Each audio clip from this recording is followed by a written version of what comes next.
ನಮಸ್ತೆ, ನಾನು ಸವಿತಾ ರಮೇಶ್ ಅಂತೇಳಿ ನೂಜಿನ ಬೈಲು, ನಮ್ಮದು ಚೆರ್ಕಡೆ ಗ್ರಾಮ, ಬ್ರಹ್ಮಾವರ ತಾಲೂಕು, ಉಡುಪಿ ಜಿಲ್ಲೆ ಬರುತ್ತೆ. ನಾವೊಂದು ಮ್ಯಾಟ್ ಹಾಕೋಕ್ಕೆ ಸ್ಟಾರ್ಟ್ ಮಾಡಿ ಒಂದು 5 ವರ್ಷ ಆಯಿತು.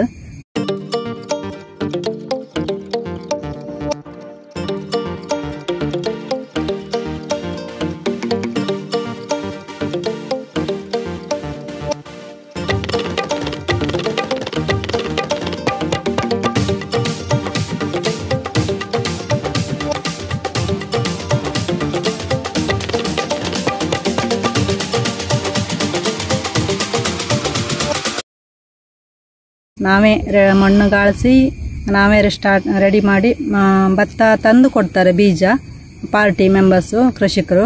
ಅದನ್ನು ನಾವು ನೆನೆ ಹಾಕುವಾಗ ಕಸ ಅದರಲ್ಲಿದ್ದದ್ದು ವೇಸ್ಟೇಜ್ ಎಲ್ಲ ತೆಗೆದು ನೀರಲ್ಲಿ ಸೋಸಿ ತೆಗೆದು ನೆನೆ ಹಾಕ್ತೇವೆ 1 ದಿವಸ. ಇವತ್ತು ಬೆಳಿಗ್ಗೆ ನೆನೆ ಹಾಕಿದರೆ ನಾಳೆ ಬೆಳಿಗ್ಗೆ ಅದು ನೀರು ತೆಗೆದು ಡ್ರೈ ಮಾಡಿ ಚೀಲದಲ್ಲಿ ಗಟ್ಟಿಯಾಗಿ ಕಟ್ಟಿ ಇಡ್ತೇವೆ. ಮಾರನೇ ದಿವಸಕ್ಕೆ ಅದು ಬೆದೆ ಬಂದಿರ್ತದೆ.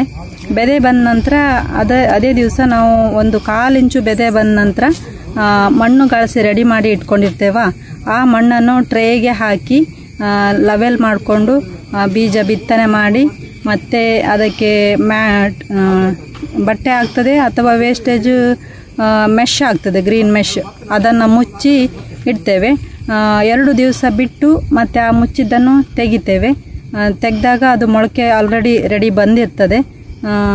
ಮತ್ತು ಅದರ ನಂತರ 13 ಅಥವಾ 14 ದಿವಸಕ್ಕೆ ನಾಟಿಗೆ ಮ್ಯಾಟ್ ರೆಡಿ ಆಗಿರ್ತದೆ. ನಮ್ಮಲ್ಲಿ ನಾಟಿ ಯಂತ್ರ ನಾವು ಖರೀದಿ ಮಾಡಿದ್ದೇವೆ, 1-2 ವರ್ಷ ಆಯಿತು. ಸಬ್ಸಿಡಿ ದರದಲ್ಲಿ ನಾವೊಂದು 2,80,000 ಆಯಿತು ಮಿಷನಿಗೆ. ನಾಟಿ ಯಂತ್ರ ಖರೀದಿ ಮಾಡಿದ್ದೇವೆ. ನಮ್ಮ ಹಸ್ಬೆಂಡ್ ಅವರು ಹೋಗ್ತಾರೆ ನಾಟಿ ಮಾಡಲಿಕ್ಕೆ, ಮತ್ತು ಎಷ್ಟೋ ಜನವನ್ನು ನಾವು ಹಾಕ್ಕೊಂಡಿದ್ದೇವೆ. ಅದರ ಒಟ್ಟಿಗೆ ಹೇಳುವುದಾದರೆ ಈ ಮ್ಯಾಟ್ ಮಾಡುವಂಥದ್ದು ತುಂಬ ಸ್ವಲ್ಪ ಕಷ್ಟಕರ ಪರಿಸ್ಥಿತಿಯೇ.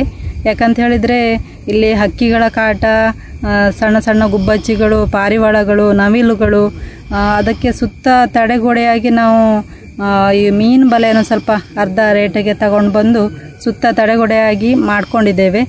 ಲಾಭದಾಯ ಉಂಟು. ನಾವೇ ಸ್ವಲ್ಪ ಗಂಡ ಹೆಂಡತಿ ಮಕ್ಕಳು ಜಾಸ್ತಿ ಶ್ರಮಪಟ್ಟು ಇದನ್ನು ಮಾಡ್ತಾ ಇದ್ದೇವೆ. ಏನು ಹೆಸರಿದೆ ಇದಕ್ಕೆ? ಚಾಪೆ ನಾಟಿ ಅಂತ ಹೇಳ್ತಾರೆ, ಅಥವಾ ಮಿಷನ್ ನಾಟಿ ಯಂತ್ರದಲ್ಲಿ ನಡುವಂತ ಚಾಪೆ ನಾಟಿ. ಹೌದು. ಒಂದು ಚಾಪೆಗೆ ಎಷ್ಟು ರೇಟ್ ಇದೆ? ರೇಟು ಕೃಷಿಕರು ಬೀಜ ತಂದು ಕೊಟ್ರೆ 50 ರೂಪಾಯಿ ಹಾಗೆ ಕೊಡ್ತೇವೆ. ನಮ್ಮದೇ ಬೀಜ ನಾವೇ ತಂದು ಮಾಡೋದಾದ್ರೆ 60 ರೂಪಾಯಿ ಉಂಟು ಒಂದು ಮ್ಯಾಟಿಗೆ. ಟ್ರೇ ನಾವು ಯಂತ್ರಧಾರೆಯಿಂದ ಖರೀದಿ ಮಾಡ್ಕೊಳ್ತೇವೆ. ಈ ಸರ್ತಿ ಒಂದು ಟ್ರೇಗೆ 15 ರೂಪಾಯಿ ಖರೀದಿ, 1,000 ಟ್ರೇಯನ್ನು ನಾವು ಖರೀದಿ ಮಾಡಿದ್ದೇವೆ. ಹೋದ ವರ್ಷದ ಟ್ರೇ ಹಾಗೆ ಇಟ್ಕೊಂಡು ಅದನ್ನು ಸಹ ಉಪಯೋಗಿಸಿಕೊಂಡಿದ್ದೇವೆ. ನಡುವ ಕ್ರಮ ಹೇಗೆ? ಅದಕ್ಕೆ ಚಾರ್ಜ್ ಕ್ರಮ ಮಿಷನಿಗೆ ಗಂಟೆಗೆ 1,100 ಈ ವರ್ಷ. ಹೋದ ವರ್ಷ 1,000 ರೂಪಾಯಿ ಇತ್ತು, ಈ ವರ್ಷ ಗಂಟೆಗೆ 1,100. 1 ಎಕರೆಗೆ 80 ಮ್ಯಾಟ್ ಹೋಗ್ತದೆ. 1 ಎಕರೆಗೆ, ಒಂದು ಕೊಯ್ಲಿಗೆ 8 ಮ್ಯಾಟು, 1 ಎಕರೆಗೆ 80 ಮ್ಯಾಟ್ ಹೋಗ್ತದೆ. 1 ಎಕರೆ ನಡಲಿಕ್ಕೆ 1.5 ಗಂಟೆ ಹೀಗೆ ಸಾಕಾಗ್ತದೆ. ಹೋಲ್ಸೇಲ್ ಒಂದೇ ಗದ್ದೆ ಆದರೆ 1 ಎಕರೆಗೆ. ಸ್ವಲ್ಪ ಚಿಕ್ಕದಾದರೆ ಅದನ್ನು ಇಳಿಸ್ಲಿಕ್ಕೆ ಟೈಮಿಂಗ್ಸ್ ಸ್ವಲ್ಪ ಹೋಗ್ತದೆ, ಹಾಗಾಗಿ ಸ್ವಲ್ಪ ಹೆಚ್ಚು ಕಡಿಮೆ ಆಗ್ತದೆ.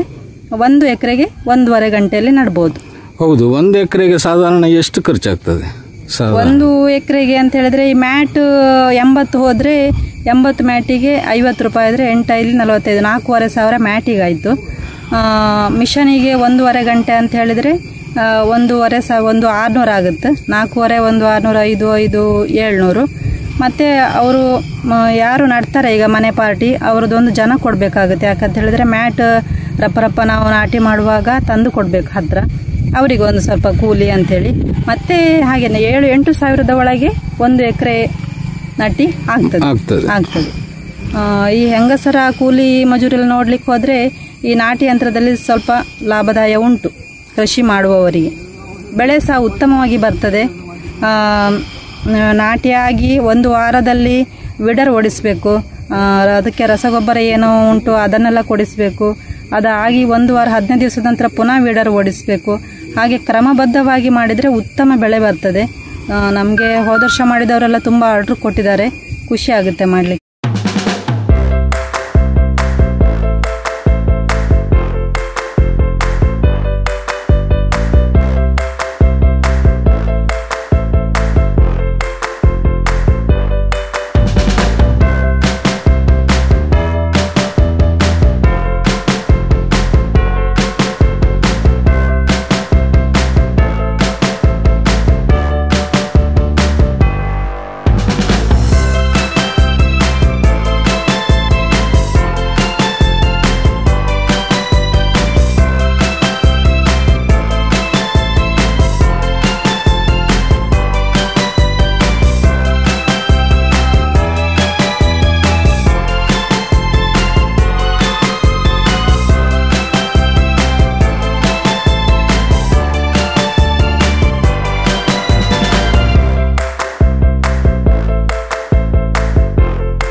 ಸ್ವಲ್ಪ ದೂರದಲ್ಲಿ ಈ ನೇಜಿಯನ್ನು ಮಾಡ್ತಾ ಇದ್ದೇವೆ. ಮನೆಯಿಂದ ಸ್ವಲ್ಪ ದೂರದಲ್ಲಿ ಲೆವೆಲ್ ಜಾಗ ಗ್ರೌಂಡಲ್ಲಿ ಮಾಡಿದ್ದೇವೆ.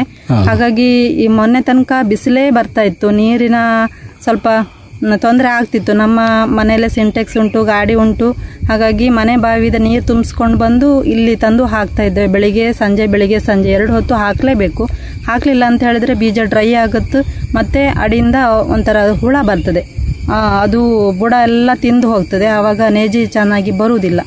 ಮತ್ತೆ ಬಿಸಿಲಿಗೆ ಕೆಂಪಾಗಿ ಸುಟ್ಟು ಹೋಗುತ್ತೆ ಮಳೆ ಬರಲಿಲ್ಲ. ನೇಜಿ ಆದ ನಂತರ ನಾಟಿ ಆದ ನಂತರ ಅವರು ಗದ್ದೆಯಲ್ಲಿ ಮಾತ್ರ 3 ದಿವಸ ಮುಂಚೆ ಇದು ಮಾಡಿಕೊಂಡು ಹೂಳ್ಕೊಂಡು ರೆಡಿ ಮಾಡಿ ಇಡಬೇಕು.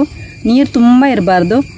ಒಂದು ಸ್ವಲ್ಪ ಮಟ್ಟಿಗೆ ಈ ಪಾಯಸ ಹೇಗೆ ಇರ್ತದೆ ಅದೇ ರೀತಿ ಇರಬೇಕು. ಮಣ್ಣು ನಡುವಾಗ ಮಿಷನ್ ಗದ್ದೆಗೆ ಇಳಿಯುವಾಗ ತುಂಬ ನೀರಿದ್ರೆ ನಡ್ಲಿಕ್ಕೆ ಆಗೋದಿಲ್ಲ, ಚಿಕ್ಕ ನೇಜಿ ಅಲ್ಲ. ಮತ್ತೆ ನಟ್ಟಿ ಆದ ನಂತರ ಸ್ವಲ್ಪ ಡ್ರೈಯಲ್ಲೇ ಇರಬೇಕು. 1 ವಾರ ಗದ್ದೆಯಲ್ಲಿ ನೀರು ಡ್ರೈಯಲ್ಲೇ ಇರಬೇಕು. ನೀರು ತುಂಬಿಕೊಂಡಿದ್ರೆ ಅದನ್ನು ನಟ್ಟ ನೇಜಿ ಕೊಳ್ತು ಹೋಗ್ತದೆ. ಅದ್ರ ಮಟ್ಟಿಗೆ ಸ್ವಲ್ಪ ಜಾಗ್ರತೆ ಮಾಡಲೇಬೇಕು. ನಟ್ಟದೆಲ್ಲ ವೇಸ್ಟ್ ಆಗ್ತದೆ. ಮತ್ತು ಕೃಷಿಕರು ಹೇಗೆ ಅದನ್ನು ರಸಗೊಬ್ಬರ ವೀಡರ್ ಹೇಗೆ ಓಡಿಸ್ತಾರೆ ಅದರ ಮೇಲೆ ಫಲವತ್ತತೆಯಿಂದ ಬರ್ತದೆ.